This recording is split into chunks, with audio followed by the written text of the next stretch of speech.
न अस्वै विद्युत न तन्यतुः सिषेधनायाम महिम अकिरत हृदुनिम च इंद्रः च यत युयुधाते अहि च यत अपरिभ्यः मघवा विजिज्ञे।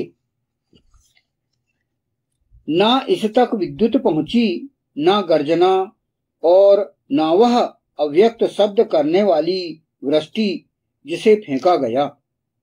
जब इंद्रियों को वश में करने वाला और अहि युद्ध करते हैं, आय पंचमांश देने वाला, धन संपन्न और अनेकों दूसरी को विशेष रूप से जीत लेता है। यह मंत्र ऋग्वेद के प्रथम मंडल के 32वें सूक्त का यह 13वां मंत्र अर्थात त्रयोदश मंत्र है। अनेकों औरतें भौतिक आकर्षण से, धन संपन्नता से प्रभावित होती हैं। यानी अनेकों जो औरतें जो होती हैं वे भौतिक सुख सुविधाओं से आकर्षित होती हैं। उनको चाहिए गाड़ी, बंगला, इंटरनेट, मोबाइल, अच्छे अच्छे मोबाइल और भव्यता लग्जरी कारें और 5 स्टार होटल जैसे मकान उनको चाहिए। तो उनको भी जीतना है उन धन संपन्न राजनायकों को जो इंद्रियों को वश में करने वाले।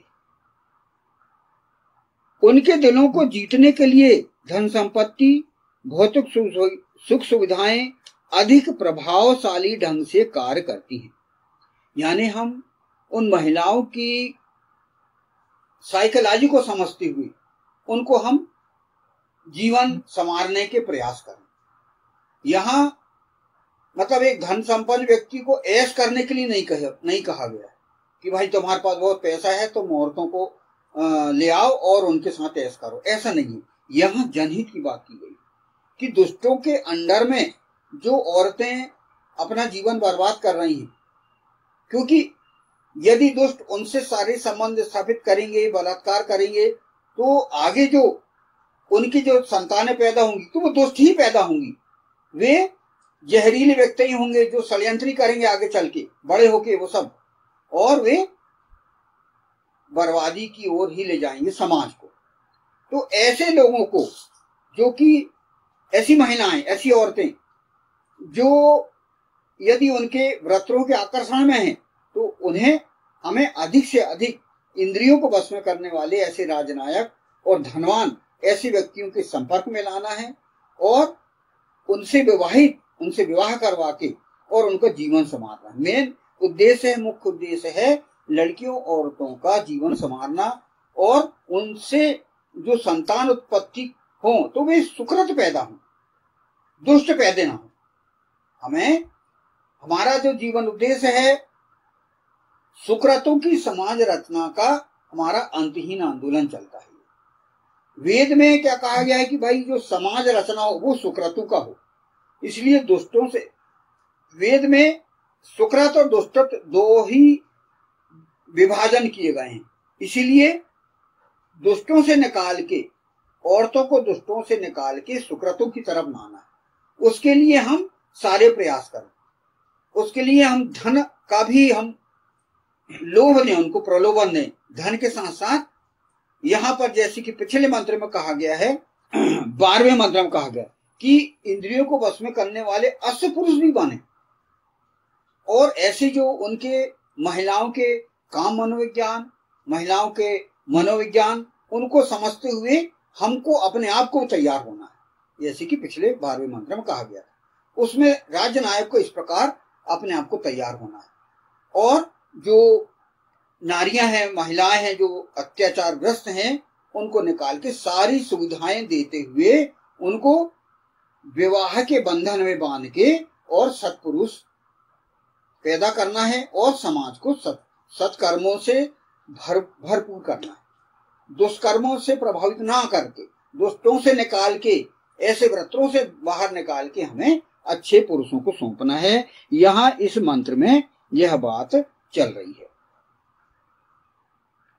आगे यहां पर कहा गया है, जिन औरतों का दिल इंद्रियों को वश में करने वाला, सूरवीर, आज्ञाकारी ईश्वर का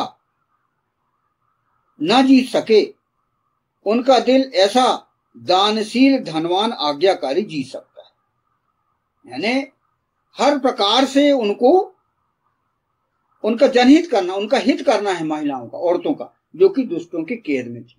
हर प्रकार से उनको निकालना है, उनको वहां से निकाल के और हमें सत्पुरुषों के समाज में शामिल करना है, ऐसे जो कि धनवान हो और वीर संपन्न हो। वीर संपन्न मतलब अश्व पुरुष। तो उन्हें, तो यहां पर बात चल रही है समाज को सुकृत बनाने की। तो उससे हम राक्षसों से धर्मयुद्ध करते हुए हम सारी सुविधा का हम उन्हें भरपूर कर सकते हैं। यानी एक यहां पर एक वेद में नीति बताई गई कि कार्य नीति क्या होना चाहिए। कार्य नीति चल रही यहां पर कि उन्हें क्या कार्य नीति अपनाना है। वेद औरत मनोविज्ञान और काम मनोविज्ञान का भरपूर प्रयोग कर ऐसी औरतों एवं उनसे उत्पन्न संतानों का जीवन सुखमय बनाना चाहता है। हर प्रकार से औरतों का जीवन सुखमय होना चाहिए। इसीलिए औरत मनोविज्ञान और काम मनोविज्ञान से संबंधित कई ग्रंथ हमको मिलेंगे। काम सूत्र, जो कि भगवान नंदिकेश्वर ने तैयार किया है, उनके माध्यम से उनको पढ़ के व्यक्ति तैयार होके और अपने आप को औरतों के मनोविज्ञान को समझने के लिए तैयार हो सकता है। और भी कई ग्रंथ हैं ऐसे जो कि हमारे जो है समाज में पाए जाते हैं। अतः उन्हें दुष्ट, मानव विरोधी, जन विरोधी लोगों के नियंत्रण से बाहर लाया जाना ही मानवता और विश्व हित के लिए उचित है। यहां पर हमें क्या करना है? मानवता और विश्व हित के लिए काम करना है। यानी जो समाज में बर्बादी नहीं लाना है, हमें समाज में हमें व्यवस्था लाना है। ऐसा समाज का निर्माण करना है जहां पर महिलाएं या औरतें या पत्नियां सुमंगली हों, यानी मंगल करने वाली। जो उनके पास जो संतानें हैं वे उनको अच्छा बनाएं और अच्छे संस्कार दें, और संस्कार अच्छे देते हुए उन्हें एक अच्छा पुरुष बनाएं। हमारे जो जीवन में 4 आश्रम हैं, तो उन्हें 25 वर्ष तक ब्रह्मचर्य आश्रम की व्यवस्था के अंतर्गत उन्हें अच्छे संस्कार सिखाएं, और इसके बाद पश्चात उन्हें जो पुरुष हैं, जो महिलाएं हैं, उनको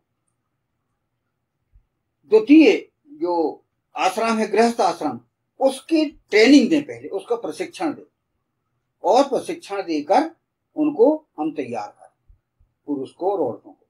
और उसके पश्चात जो 4 आश्रम, जो कि हम आमतौर पे हम ये जानते हैं कि हमारे जीवन को हम 100 वर्षों में हम डिवाइड कर सकते हैं, और जिसमें पहला ब्रह्मचर्य आश्रम 25 वर्ष तक पहला, दूसरा हो गया 50 वर्ष तक गृहस्थ आश्रम, तीसरा है वानप्रस्थ आश्रम, और चौथा है फिर संन्यास आश्रम। ये हमारी जीवन व्यवस्था सुखमय रूप से चलती रहे, इसके लिए वेद में,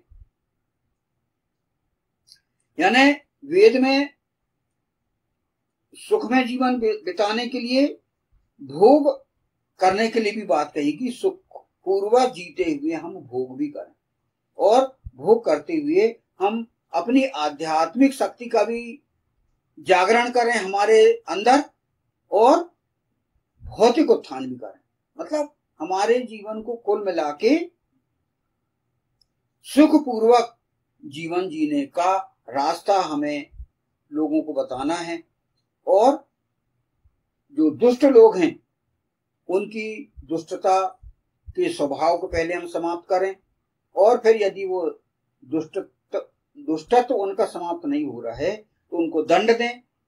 इतना तक कि यदि वो सुधर ही नहीं रहे तो उनको मृत्यु दंड तक भी दिया जा सकता है। तो ये दंड संहिता यहाँ पर बताई गई है और दंड संहिता के आधार पर समाज को सुधारने के प्रयास किए गए हैं और एक कार्यनीति क्या होना चाहिए ये इस 13वें मंत्र में बताई गई है। 13वां मंत्र को हम समझें और हमारे जो जीवन में जो कठिनाइयां आ रही हैं उनको हम दूर करें। न इस तक विद्युत पहुंची, न गर्जना और न वह अव्यक्त शब्द करने वाली वृष्टि जिसे फेंका गया। जब इंद्रियों को वश में करने वाला और अहि युद्ध करते हैं, आय पंचमांश देने वाला, धन संपन्न और अनेकों दूसरी को विशेष रूप से जीत लेता है। ओम न अस्मै विद्युत न तन्यतुः शिषेध न याम मिहम अकिरत प्रदुनिम च इंद्रः च यत युयुधाते अहि च यत अपरिभ्यः मघवा विजिज्ञे। ओम। वैदिक पर्सपेक्टिव के इस YouTube चैनल को सब्सक्राइब करें, वीडियो को लाइक व शेयर करें।